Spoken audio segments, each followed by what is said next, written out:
우리 다 같이 누가복음 18장입니다. 한번 보겠습니다. 누가복음 18장입니다. 18장 6절로 8절까지 말씀입니다. 18장 6절로 8절까지 말씀입니다. 주께서 또 이르시되 불의한 재판장이 말한 것을 들으라. 하물며 하나님께서 그 반납 부르짖는 택하신 자들의 원한을 풀어주지 아니하시겠느냐. 그들에게 오래 참으시겠느냐. 내가 너희에게 이르노니 속히 그 원한을 풀어주시리라. 그러나 인자가 올 때에 세상에서 믿음을 보겠느냐 하시니라. 아멘. 오늘 지금 마이크가 안 나오지?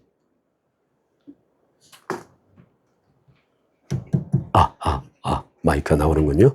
오늘은 제가 칠판에 쓰는 것보다 좀 같이 읽도록 좀 하겠습니다. 제가 금요일 날도 말씀드렸지만 가끔 이 칠판에 쓸 때는 굉장히 논리적인 글들을 쓸 때는 칠판에 쓸 때 부담이 없는데 이게 마음을 전달하기엔 칠판에 쓰기엔 너무 부담이 돼서 오늘 한번 같이 제가 좀 같이 나누고자 합니다. 특별히 이 말씀을 준비할 때 가슴에 큰 부담이 있습니다.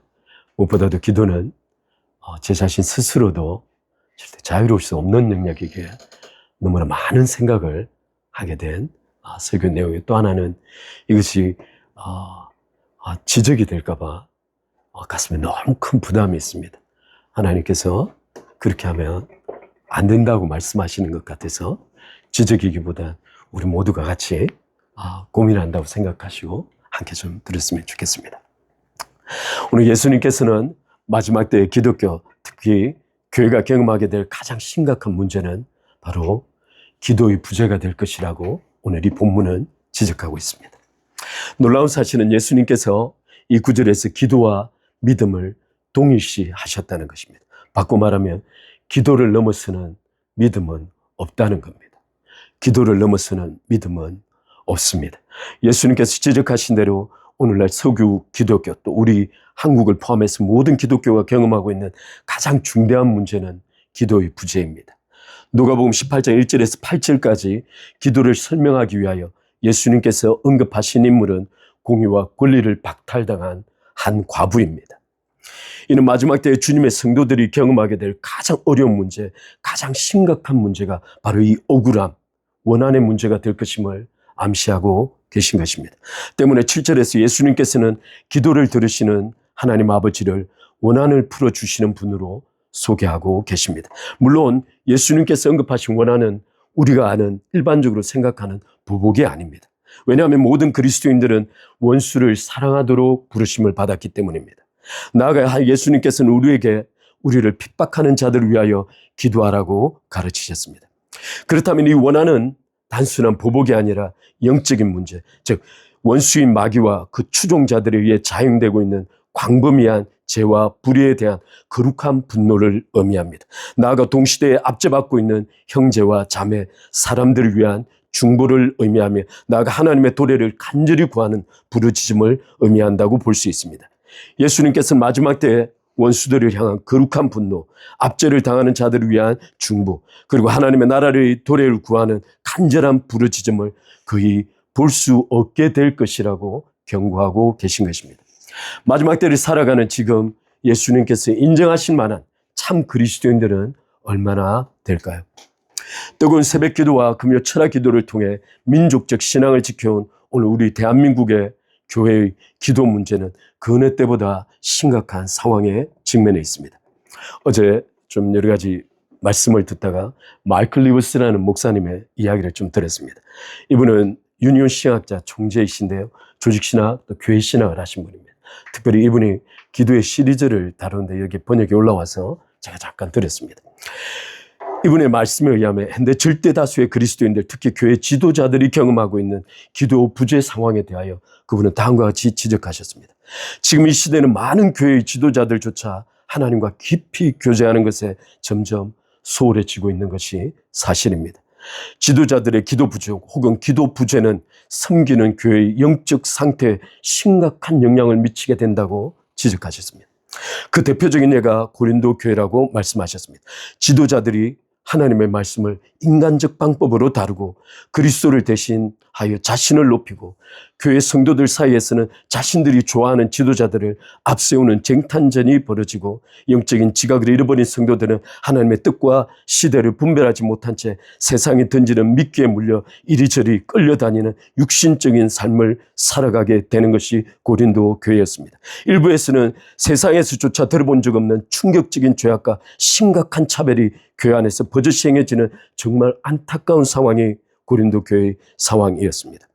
마이클 리버스 목사님에 의하면 기도의 부재가 초래하는 가장 중대한 변질과 왜곡은 그리스도께 대한 사랑, 그리고 그리스도께 대한 절대적인 의존을 자기 자신에 대한 사랑과 자기 의존으로 바꾸어 버린다는 데 있다고 하였습니다.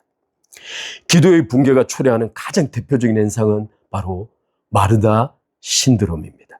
마르다 신드롬이란 하나님을 섬기는 일의 중대함과 긴박함 때문에 정작 하나님과 깊이 교제하는 이 문제를 소홀히 하는 역설적인 상황을 의미합니다. 이는 마치 기초에 사용되어야 할 돌들을 끌어다가 건축 기둥과 벽에 사용하는 것과 같습니다. 이는 마치 기초공사, 바닥공사 없이 건물을 올리는 것과 같습니다. 그렇게 쌓아올린 건물과 삶은 반드시 무너져 내립니다. 누가복음 10장 38절로 42절 한번 같이 보겠습니다.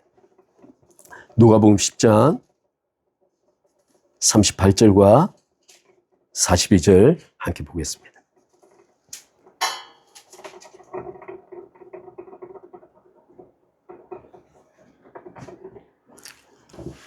38절 제가 읽겠습니다. 저희가 길 갈 때 예수께서 한 촌에 들어가시며 마르다라 하는 이름하는 한 여자가 자기 집으로 영접하더라. 그에게 마리아라 하는 동생이 있어 주의 발 아래 앉아 그의 말씀을 듣더니 마르다는 준비하는 일이 많아 마음이 분주한지라. 예수께 나와 가로되 주여 내 동생이 나 혼자 일하게 두는 것을 생각지 아니하시나이까. 저를 명하사 나를 도와주라 하소서. 주께서 대답하여 가라사대 마르다야 마르다야 내가 많은 일로 염려하고 근심하나 그러나 몇 가지만 하든지 혹 한 가지만이라도 족하니라. 마리아는 이 좋은 편을 택하였으니 빼앗기지 아니하리라 하시니라. 하나님과의 교제가 빠지면, 즉 기도가 배제되면 하나님을 섬기는 일조차도 성공을 위한 도구로 전락하게 됩니다. 우리는 많은 설교와 예배, 찬양, 큐티, 성경 공부, 구제 등 일체의 신앙적 고백 행위들이 하나님의 뜻이나 판단에 상관없이 사람들에게 미친 영향 또는 외적 영향 또는 나에게 주어지는 만족의 크기에 따라 성공 여부가 판단되는 비극적 상황을 경험하고 있습니다. 실제 이 상황은 제가 가끔 설교하면서 굉장히 심각하게 느끼는 상황입니다. 가끔 설교 어떠함에 따라 그 일주일의 삶이 초토화되기도 합니다. 또는 가끔 그만둬야 하나라는 생각이 들 만큼 며칠 전에 꿈을 꿨어요. 제가 보통 아베샬롬에 있을 때 꿈을 꿨었는데 어떤 꿈을 꿨냐면 보통 이제 제가 CJ나 쿠팡 일을 하다 보니까 차가 없어진 거예요. 꿈에 차가 없어진 거예요. 차를 찾느라 얼마를 돌아다니 금방 일하려고 차에 내려서 짐을 옮겼는데 차가 없어진 거예요. 꿈에 일을 끝내야 하는데 충격받아가지고. 근데 이번에 꿈은 뭐냐면 사고가 난 거예요. 그래서 사고 난 차를 일을 끝마치지 않은 대로 폐차를 시킨 거예요. 그리고 가만히 돌아와 생각해 보니까 꿈속에 일을 안 마친 거예요. 그리고 당장 내일 일을 해야 되는데 차가 없어진 거예요. 그래서 제가 그 꿈을 가지고 가만히 생각해요. 꿈을 보통 이 차가 의미하는 바가 무엇이냐면 직업을 바꾸는 거예요. 근데 이틀 뒤에 또 꿈을 꿨어요. 어떤 꿈을 꿨냐면 누군가 무슨 일이 있는데 하얀 꽃을 선물하는 건데 땅에 보니까 하얀 꽃이 자랐는데 마치 마이크만한 하얀 꽃이 그냥 자란 거예요. 줄기가 없어요. 그냥 뿌리에서 꽃 하나가 올라온 거예요. 근데 이 꽃 하나를 따면 그 자체로 선물이 될 만큼 너무 아름다운 거예요. 근데 이 꽃이 의미하는 바가 기쁨과 환희라고 하더라고요. 며칠 전엔 차가 없어지는 꿈을 꿨다가 며칠 뒤에 꽃꿈을 꾼 거예요. 이게 내적으로 뭔가 붕괴되어 있다는 뜻이죠. 그럴 만큼 기도가 없어지면 심각한 문제가 초래됩니다. 제가 좀 함께 이 부분들을 또 순간순간마다 좀 제가 솔직한 마음으로 같이 나누겠습니다. 하나님과의 깊은 교제는 뒤로 한 채 성경 공부를 인도할 수도 있습니다. 찬양을 인도할 수도 있고 매일 아침 깊은 큐티를 습관적으로 할 수도 있습니다. 그러나 우리 안에 생긴 영적 공백 또는 영적 공허함은 절대 가릴 수 없습니다. 그 사람의 말과 언어와 모든 것을 통하여 반드시 드러납니다. 따라서 하나님과 깊고 진실한 교제를 회복하지 않는 한 자신이 경험하고 있는 영적 공허와 공백을 가리기 위해 점점 더 교묘한 인간의 방법과 편법을 강구하게 되는 악순환을 돌기 시작합니다. 결국 하나님께서 가장 가증스럽게 여기시는 외식이 시작됩니다. 따라서 기도는 영적 건강을 판단하는 영적 계기판과 같습니다. 하나님을 섬김에 있어 하나님을 의존하지 않고 있다는 가장 분명한 신호는 마이클 리버스 목사님에 의하면 이렇게 말합니다. 기도의 부재와 함께 책임의 무게에 짓눌려서 서로 지쳐 무너져가는 겁니다. 이게 제가 가끔은 저는 몇 달 동안 경험했던 이 무게였습니다. 견딜 수가 없었습니다. 가끔 여기 나오면 발이 떨리고 손이 떨려서 설 수가 없었던 거죠. 그때부터 하나님께 다시금 기도하기 시작한 거죠. 따라서 예수님께서는 마르다에게 가장 본질적인 것, 그리고 가장 우선되어야 할 것, 즉 하나님과의 친밀한 교제를 위하여 일을 과감하게 줄일 것을 예수님께서는 권고하셨습니다. 41절과 20에 이렇게 말합니다. 내가 많은 일들로 염려하고 근심하나 그러나 몇 가지만 하든지 혹은 한 가지만이라도 족하니라. 마리아는 이 좋은 편을 택하였으니 빼앗기지 아니하리라 하셨습니다. 그녀는 그녀의 동생 마리아가 선택했던 좋은 편은 바로 예수님의 발 앞에 머물러 그분의 말씀에 귀를 기울이는 것이었습니다. 만약 여러분의 성공이 본질, 즉 삶의 기초가 되는 하나님의 가장 깊은 교제를 심각하게 훼손하고 파괴하고 있다면 그것은 성공이 아닙니다.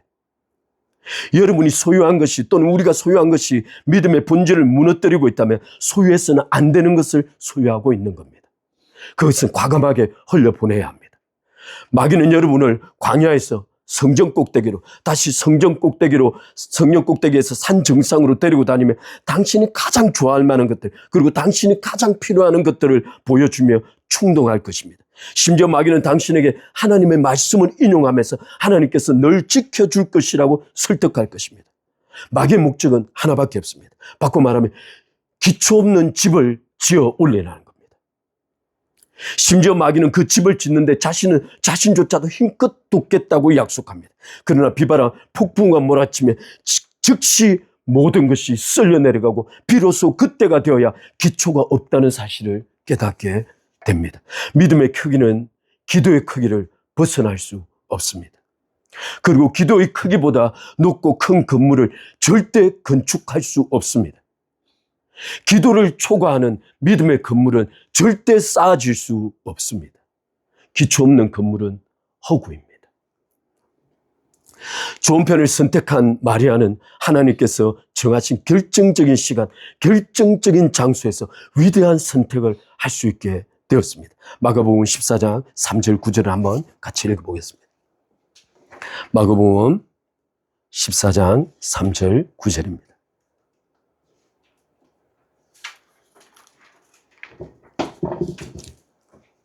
좀 길지만 읽어드리겠습니다.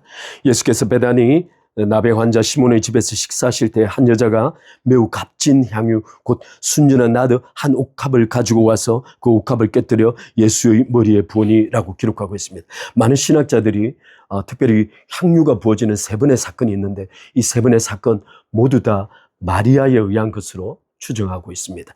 특별히 이 사건은 오빠 나사로가 다시 부활한 이후에 마르다가 예수님께 머리에 향유를 붓는 사건을 기록하고 있습니다.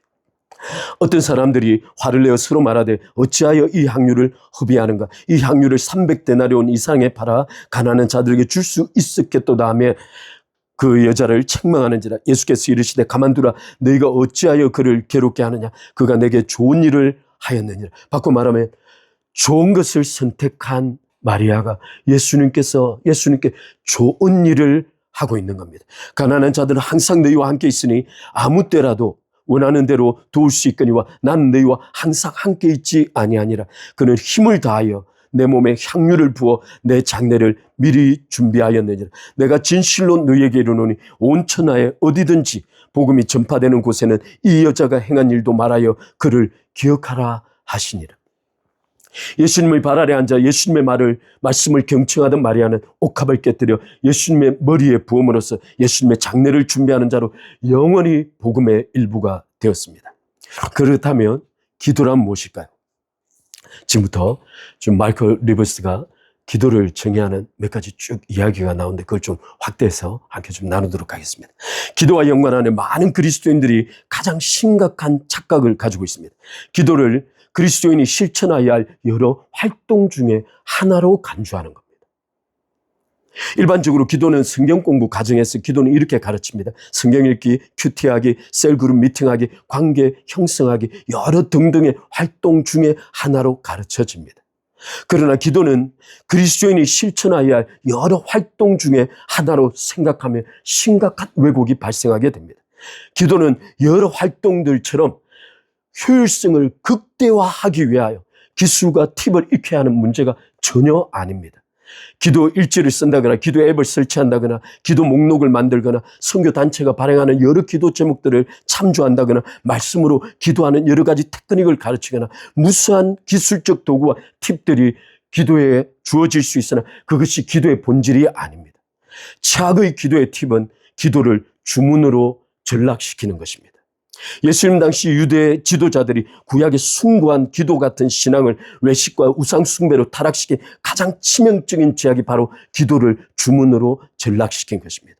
이들의 주문식 기도는 두 가지 측면에서 예수님께 또는 하나님께 너무나 모욕적이었습니다. 첫 번째 주문식 기도는 이와 같았습니다. 주문식 기도를 하는 첫 번째 부류의 사람들은 바리새인과 서기관들이었습니다. 이들의 주문식 기도는 놀랍게도 하나님의 응답 자체가 전혀 목적이 아니었습니다. 이들에게 기도는 그저 사람들에게 자신을 각인시키기 위한 수단에 불과하였습니다. 예수님께서는 이들의 기도를 하나님과 전혀 상관없는 행위라고 규정하셨습니다. 그들에게는 그저 사회활동과 경제활동 중에 하나가 기도활동이었습니다. 마태복음 6장 5절에 이렇게 말합니다. 또 너희가 기도할 때 외식하는 자와 같이 되지 말라. 저희는 사람에게 보이려고 회당과 큰 거리 어귀에 서서 기도하기를 좋아하느니라. 내가 진실로 너희에게 이르노니 저희는 자기 상을 이미 받았느니라. 너는 기도할 때 내 골방에 들어가 문을 닫고 은밀한 중에 계신 내 하나님께 기도하라. 은밀한 중에 보시는 내 하나님께서 내 아버지께서 갚으시리라. 예수님께서 골방을 강조하신 이유는 하나님과의 관계 자체가 기도의 목적이기 때문입니다. 이 구절에서 가장 눈여겨보아야 할 단어는 바로 가플이라는 단어입니다.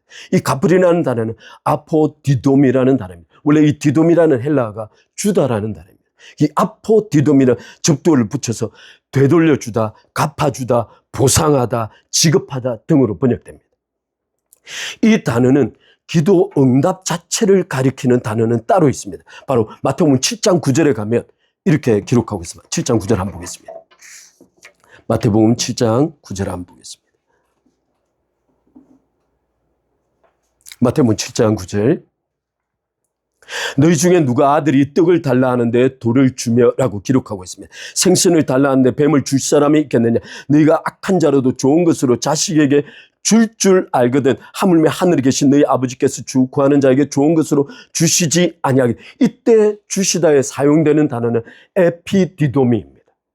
따라서 6장 아까 5절에 사용되는 아포디도미와 에피디도미는 전혀 다릅니다. 이 에피디도미라는 단어는 에피라는 단어가 투라는 전치사입니다. 따라서 디도미 누구에게 주다입니다.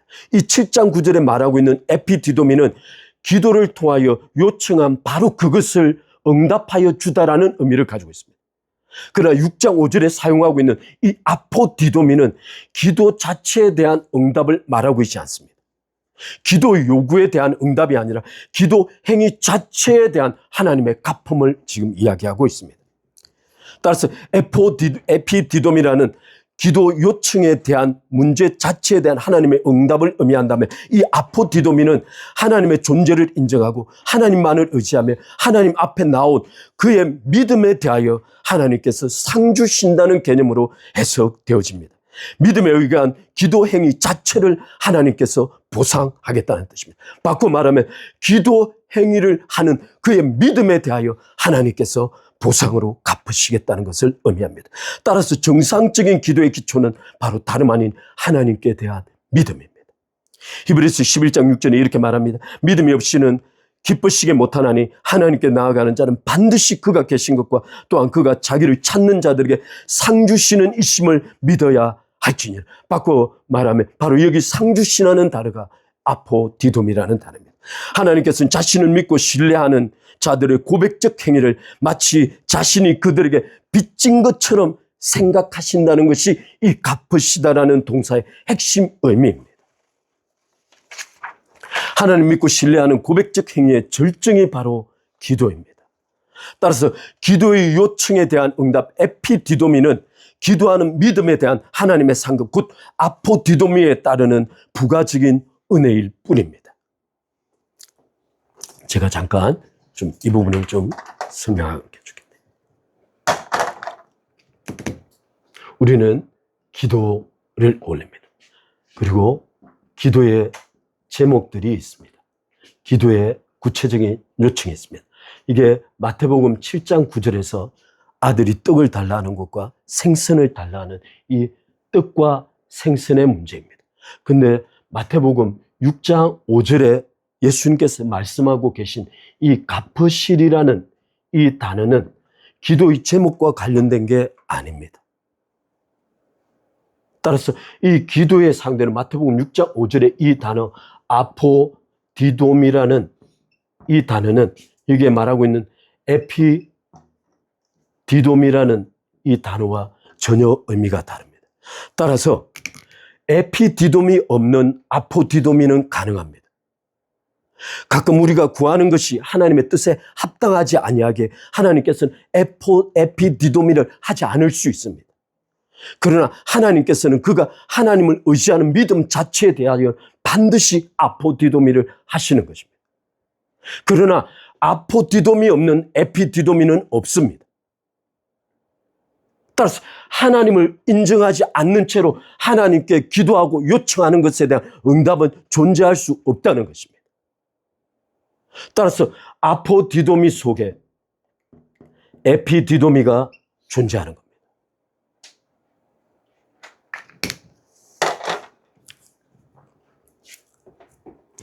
따라서 하나님의 존재에 대한 믿음이 전제되지 않는 바리새인들의 주문식 기도는 에피디도미는커녕 아포디도미의 대상조차 되지 못합니다. 하나님의 이름으로 자신의 사육을 추구하는 가장 최악의 행위가 바리새인들의 주문식 기도였습니다. 두 번째 주문식 기도가 있습니다. 주문식 기도를 하는 두 번째 부류는 이방인처럼 중언부언하며 기도하는 자들입니다. 이들의 주문식 기도는 응답 자체만을 목적으로 한 기도입니다. 기도를 받는, 즉 기도에 응답하는 주체가 누구든 전혀 관심이 없습니다. 이런 부류들은 광야에서 금송아지를 만들어 놓고 이것을 일컬어 애굽에서 자신들을 구원하여 낸 여호와라고 부르며 그 앞에서 춤추고 알기나는 소위 광란의 집단 성행위를 즐기다 결국 레위인들에 의해서 살육당한 3,000명과 똑같은 자들입니다. 그들은 하나님께 관심이 있는 것이 아닙니다.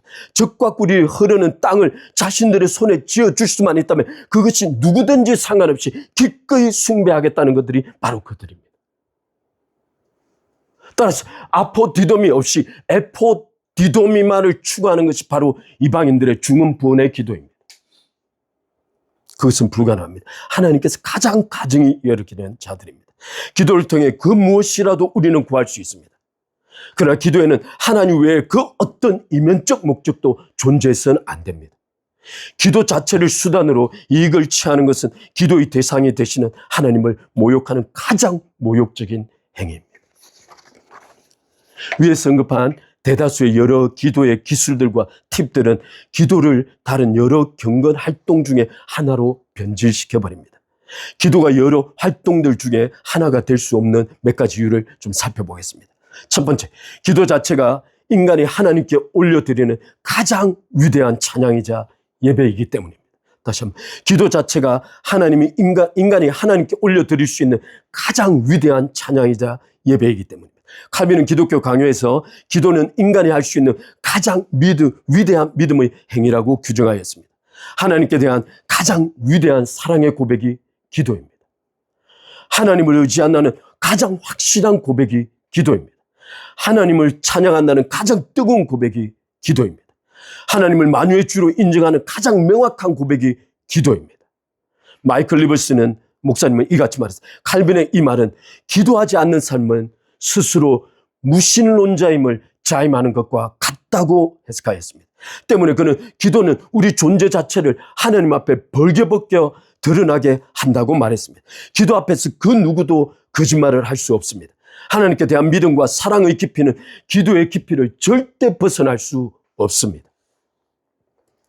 기도를 초과하는 사랑은 없습니다. 기도를 초과하는 믿음은 없습니다.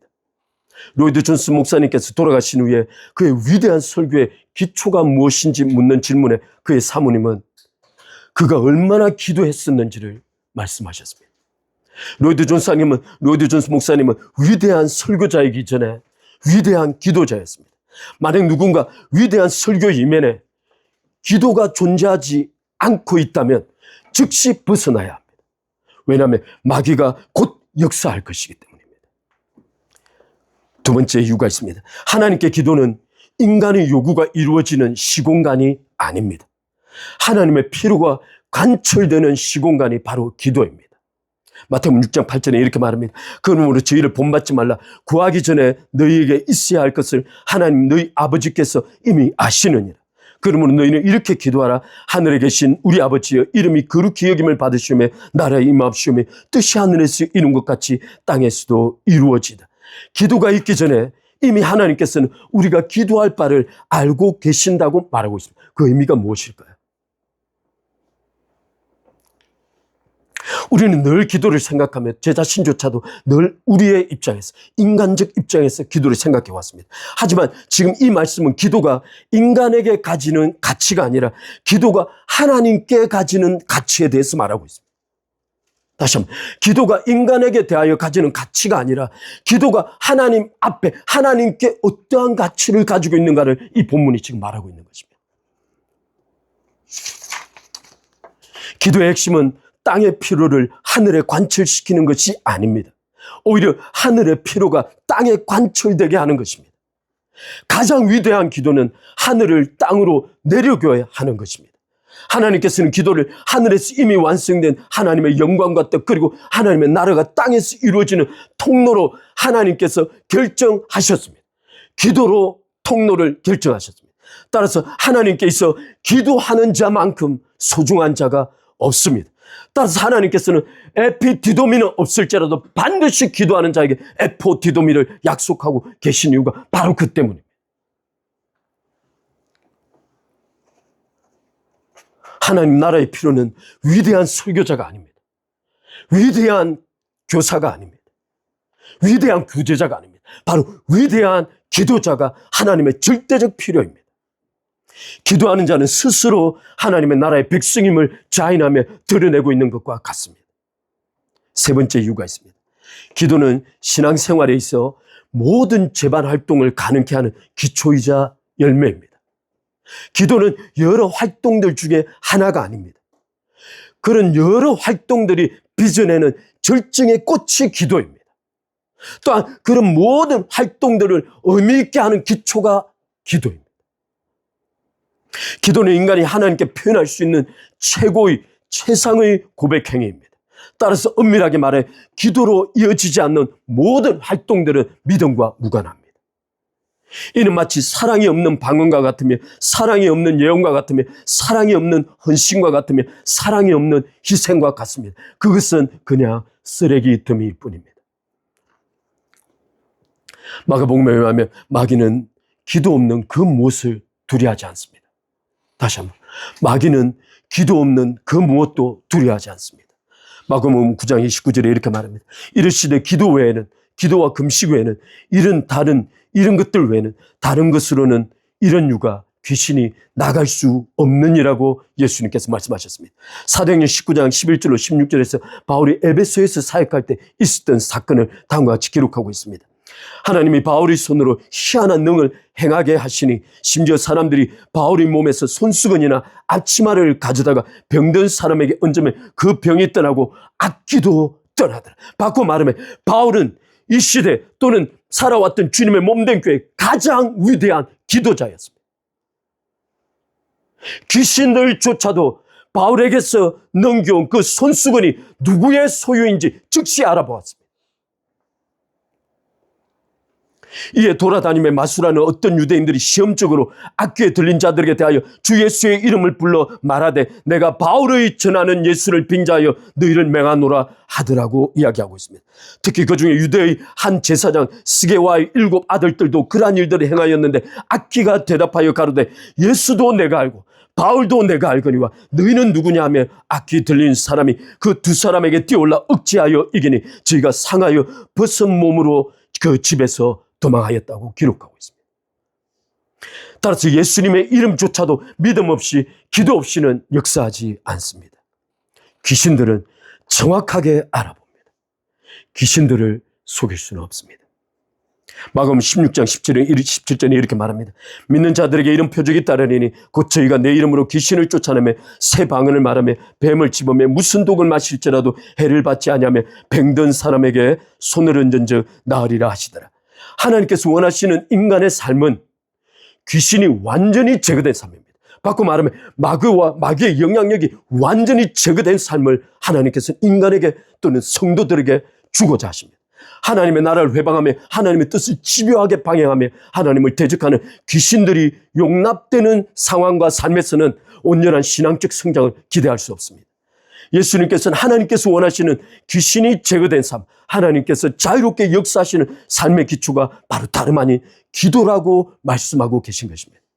성경 읽기, 큐티하기, 말씀 읽기, 암송하기 또는 신앙서적 읽기, 성경 연구하기, 구제하기 여러 찬양, 사역들도 포함될 수 있으나 이 모든 신앙생활에서 이루어지는 모든 활동들은 기도를 위한 것인 동시에 기도에 기초하여야 합니다. 기도는 여러 가지 활동 중의 하나가 아니라 기도 자체가 하나님 앞에 올려지는 거룩한 독립적 예배이며 찬양입니다. 이를 입증해 주는 사건이 바로 아말렉과 이스라엘 사이의 전쟁 사건입니다. 오늘 이걸 살펴보고 함께 마치겠습니다. 출애굽기 17장 8절로 16절 한번 같이 보겠습니다. 출애굽기 17장 8절로 16절입니다.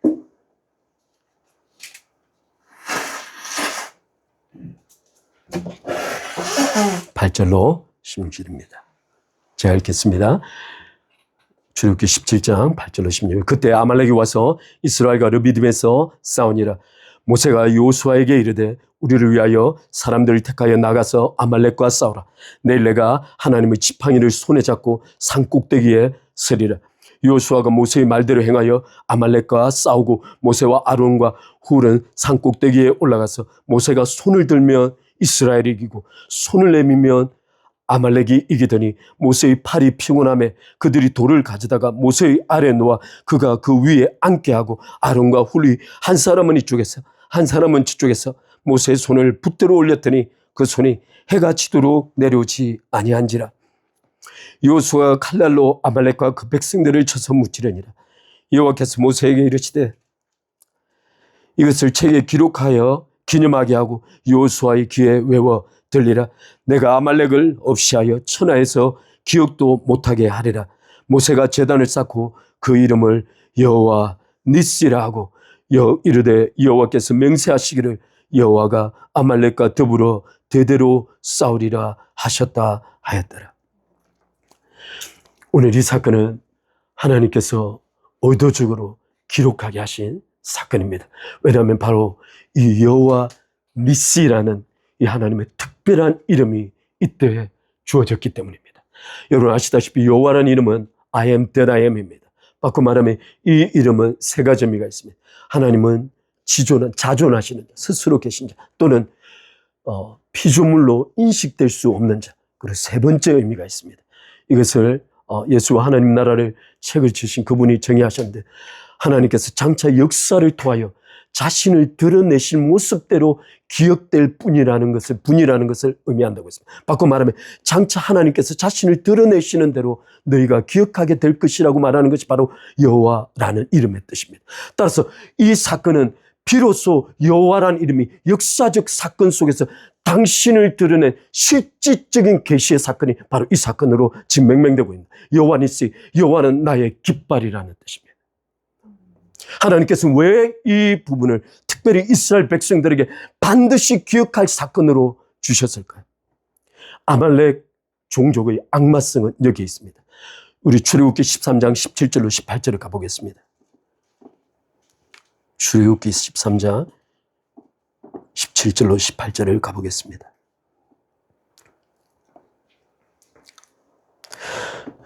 출애굽기 13장 17절 18절 제가 읽겠습니다. 바로가 백성을 보낸 후에 블레셋 사람의 땅의 길은 가까울지라도 실제 지금 홍해를 가는 길은 그쪽은 가까울지라도 저 위로 왕의 대로로 올라가는 길은 가까울지라도 하나님이 그들을 그 길로 인도하지 아니하셨으니 그 길로 인도하지 않은 이유를 지금 말씀하고 이는 하나님이 말씀하시기를 이 백성이 전쟁을 하게 되면 마음을 돌이켜 애굽으로 돌아갈까 하셨으며 바꿔 말하면 노예로 거의 150년, 200년을 지내온 이 250만의 이스라엘 백성들이 바로 전쟁을 직면하는 순간 전쟁의 공포로 인해서 애굽으로 다시 돌아갈 것을 하나님은 염려하셨습니다. 하나님께서 바다밖에 없는 그 홍해길을 선택하신 이유는 이스라엘 백성들이 전쟁을 직면하지 아니하도록 그들을 인도하신 것입니다.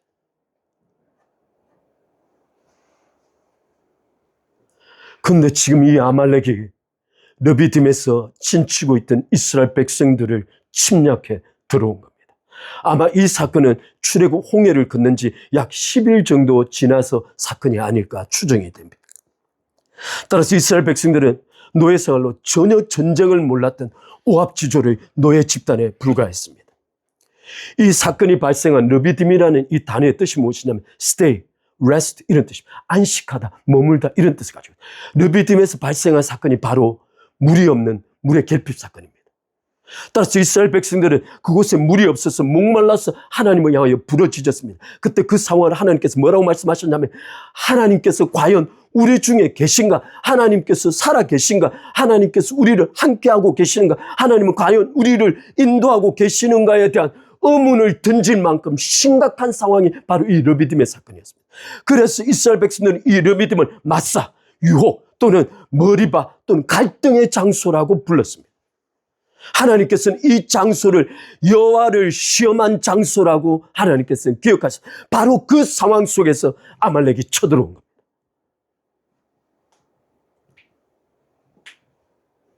따라서 이 아말렉은 마귀를 직선적으로 상징합니다. 왜냐하면 여러분 40년 뒤에 여호수아가 여리고 성을 들어갈 때 라합이 있었죠. 그때 라합이 했던 말이 있습니다.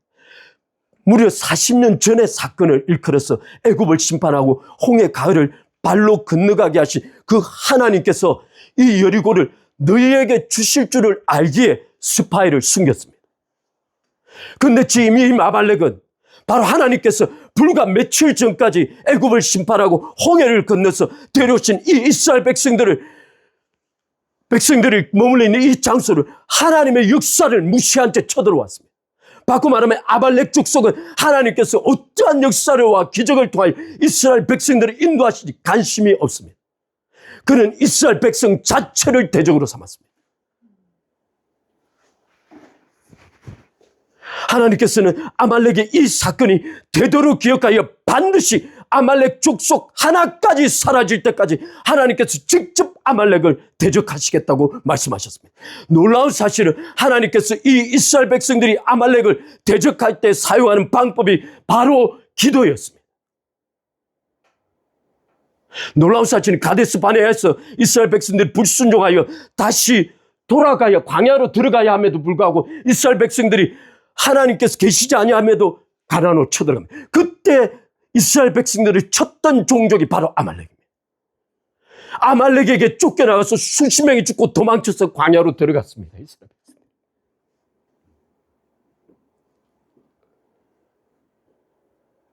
이스라엘 백성들의 가슴 속에 아말렉은 칼로 자신을 치는 자들로 기억되어 있습니다.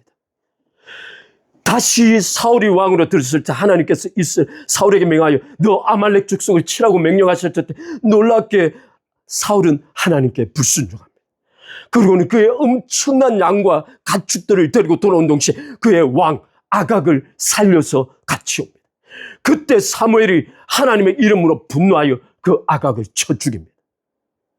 근데 놀라운 사실은 이스라엘 백성들이 유배 당해서 저 메대 지역 에스드와 모르드게가 아마 메대 제국, 바벨론 제국으로도 갔으면서 메대 제국으로도 유배되어 갔을 때, 그때 메대 제국 에스드가 있었을 때, 그때 모르드게를 통하여 이스라엘 백성들 전체를 죽이려고 했던 인물이 하만이었습니다. 놀랍게 이 에스드는 이 하만이라는 이름을 발할 때 아각의 후손이라고 말했습니다. 바꿔 말하면 사울이 살렸던 그 왕의 후손이 바로 메대 제국 속에서 이스라엘 백성 전체를 죽이기 위하여 한 나라를 죽여놓고 자기 재산 전체를 왕에게 바쳐 각서를 써놓고 나라 전체, 제국 전체에 조서를 보냈던 인물이 바로 이 하만입니다. 이 하만을 어떻게 이스라엘 백성들이 이겼는가? 바로 오늘 이 사건입니다. 모세와 아론과 훌이 하늘에 올라가서 손을 들고 있으면 밑에 노예 생활로 무기도 제대로 없었던 요수아의 군대들이 놀랍게 전쟁으로 단련된 아말렉 족속을 이기고 있었던 겁니다. 그러나 모세가 지쳐 손을 내리면 땅에서 이스라엘 백성들이 죽어갔습니다. 이 사건은 하나님의 지도자들에게 하나님께서 무엇을 원하시는지를 보여줍니다. 하나님 앞에 어떻게 서 있어야 할 것인가? 지도자는 그냥 말씀을 가르치는 자가 아닙니다. 온 존재를 다하여 자기에 맡겨진 사람들을 가슴에 안고 하나님을 위하여 지팡이를 들어 올린 자입니다. 그는 하나님 앞에 서 있어야 합니다. 가정의 가장이 그래야 합니다. 우리 모두가 그래야 합니다. 결국 모르드게는 에스더에게 혹시 너가 왕비가 되면 이때를 위함인지를 어떻게 아느냐고 했죠. 에스더가 이스라엘 민족 전체에 기도를 요청합니다. 3일 동안 나와 함께 금식하사이다. 그러면 내가 왕 앞에 나가리라. 내가 죽임을 당할지라도 나가리라. 하나님께서 아말렉을 통하여 가르쳐주고자 하겠습니다. 기도해야 합니다. 하나님께서 가르쳐주고자 하는 이스라엘 백성, 하나님의 백성들이 살아가는 방법이 기도밖에 없다는 것입니다.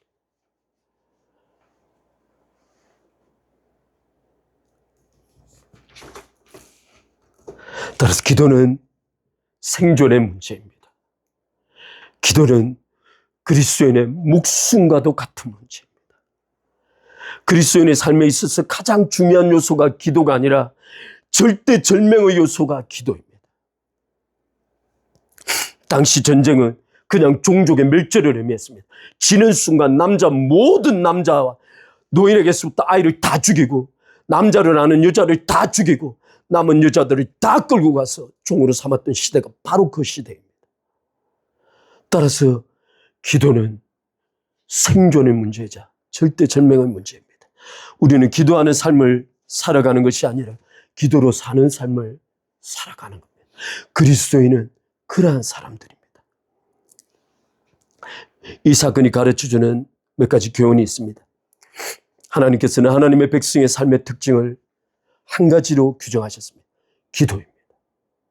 기도입니다. 하나님께서 왕에게 말하여 돈과 말과 병거와 여자를 많이 두지 말라고 말씀하셨습니다. 그리고는 대신에 너는 말씀을 사본을 만들어서 옆에 기록하여도 평생 그 말씀을 읽으라고 말씀하셨습니다. 바로 이것을 했던 사람이 여호사밧 왕이며 히스기야 왕입니다.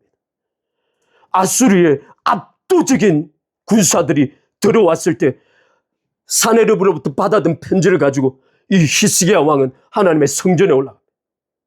그리고 그는 하나님 앞에 하나님이여 이 편지를 보옵소서. 하나님이여 제가 하나님에 대하여 어떻게 말하는가를 보옵소서. 히스기야는 밤이 맞도록 그 편지를 하나님 앞에 내어놓고 기도합니다. 바로 그가 살아계신 하나님을 바라보며 하나님께서 그 살아계신 자의 눈으로 그 편지를 읽고 계심을 히스기야가 확신하고 하나님 앞에 나아가 있어요. 그리고 그는 새벽녘에 나왔습니다. 바로 그 새벽녘에 나오자 아수르 군단 18만 5천 명이 한 사람의 천사에 의해서 한 18만 5천 명 모두가 다 몰살당해 시체가 되어 있었습니다. 바로 한 사람의 기도입니다. 하나님의 백성의 삶은 기도의 삶입니다.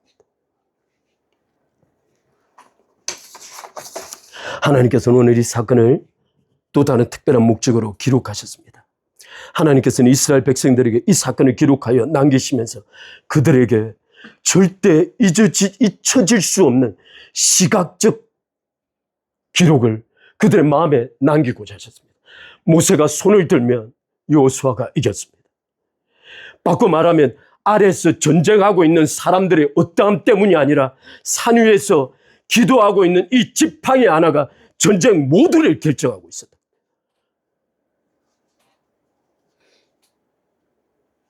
따라서 이스라엘 백성들이 경험하게 될 하나님의 심판과 궁극적인 잘못과 모든 하나님의 저주들은 바로 기도의 부재에서 비롯되었습니다. 하나님께서는 이스라엘 백성들에게 이 사건을 시각적 교훈으로 남기고자 하셨습니다. 또 하나 우리가 기록할 게 있습니다. 우리에게 벌어지는 하나님께서 주시는 모든 은혜는 누군가 우리를 위하여 기도하고 있다는 증거입니다. 누군가 우리를 위하여 기도하고 있다는 증거입니다.